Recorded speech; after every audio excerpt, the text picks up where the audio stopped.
ambiente profissional, no seu departamento de futebol, mas havia paternalismo, falamos sobre isso várias vezes.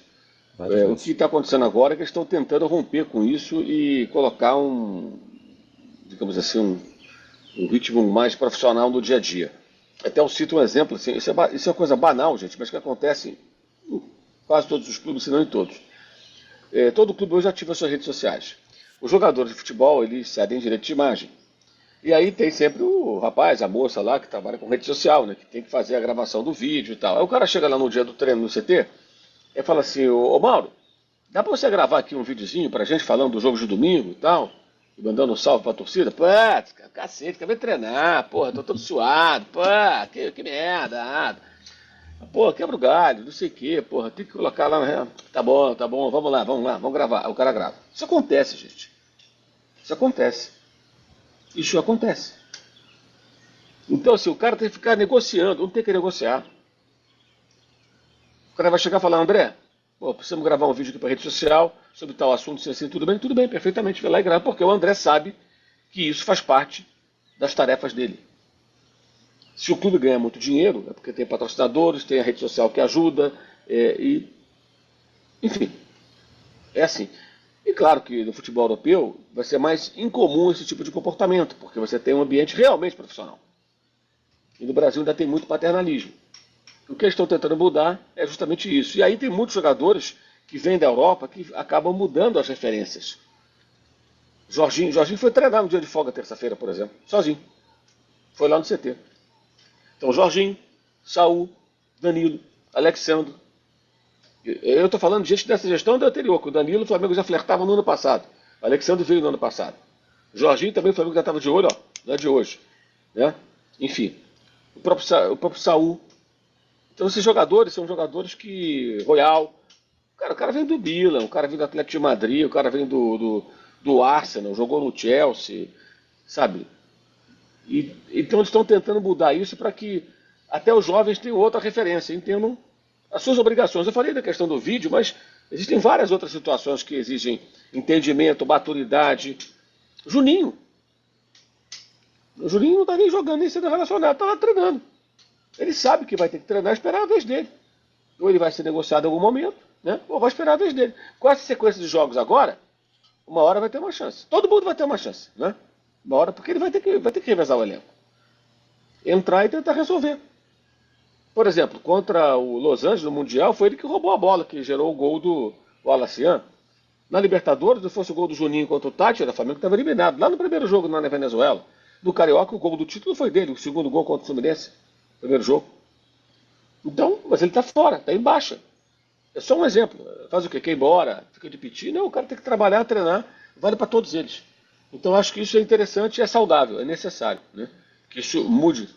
Até porque no Flamengo, historicamente, você tem vários jogadores que vêm da base, que já são tratados como se fossem craques sem serem, e começam a se ficar deslumbrados achando que são craques por conta desse ambiente de estrelas. Mudar isso, se eles conseguirem, vai ser muito importante, muito benéfico para o clube. Especialmente tendo referências outras para quem vem da base. O cara entender.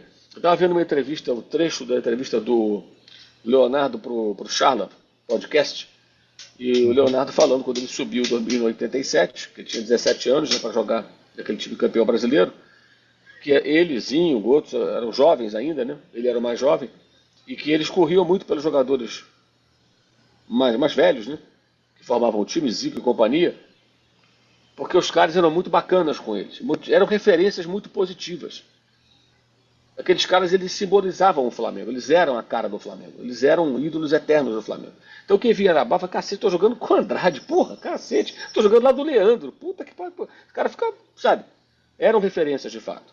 Então acho que é muito importante o clube fazer um esforço nesse sentido.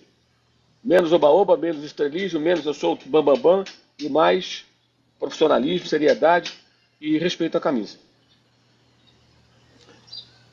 O André, importante também essa mudança de perfil, né? E talvez isso possa impactar até na questão que a gente estava falando, né? Muitas vezes primeiro do triunfo do Flamengo contra o Vitória, né? Do 8-0 que a gente comentou que o Flamengo não tirou o pé em determinados momentos, tem a maturidade de jogar sério e também para evitar certos oba-obas, né? A gente tem visto o Flamengo mobilizado em todas as competições, até contra o Atlético Mineiro, que o Flamengo foi eliminado, eu não achei, pelo menos, falta de mobilização, né? O Flamengo foi lá em BH, ganhou, mesmo com o time tirando alguns jogadores principais. Isso pode contar também por conta de certos jogadores que chegam, né? Que passam o exemplo, né, André? Não, com certeza, assim, a entrevista do Saul é bem simbólica em relação a isso, né? Ele falando, pô, a gente vendo o Flamengo jogar, o Samuel também falou isso, Samuel Lino também falou sobre isso, né? Que viu o Flamengo jogar, assim, o futebol que se joga no mundo, se é melhor, se é pior, né? Jogou melhor contra o Chelsea, jogou pior contra o Bayern, mas jogou, né? O futebol que se joga no mundo, né? Então eu acho que isso pesa também, né?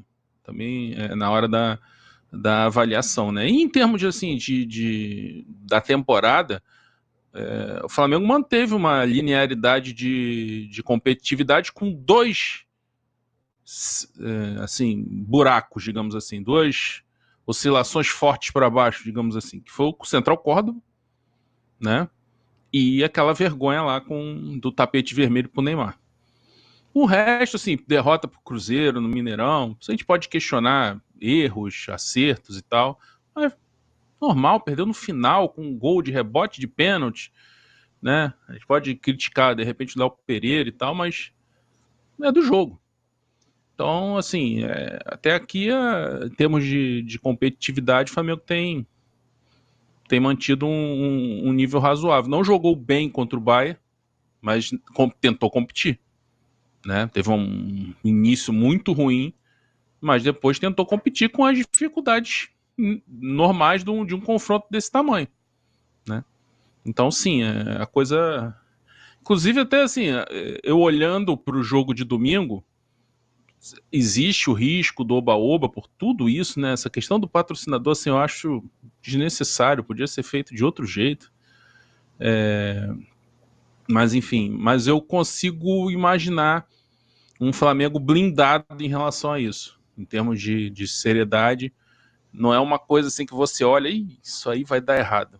Não, tem a chance de dar errado, porque são humanos que estão ali, podem se distrair, se desmobilizar. Até porque, assim, o ser humano, quando faz algo parecido com uma coisa que pareça um ápice ou um grande momento, é natural ele mentalmente dar uma relaxada, né? Então, assim, a atuação do Flamengo na segunda-feira foi muito boa, né? Foi um nível muito alto. Então, de repente, poder ter uma relaxada pode acontecer. Não é o certo, não é o ideal, mas pode acontecer.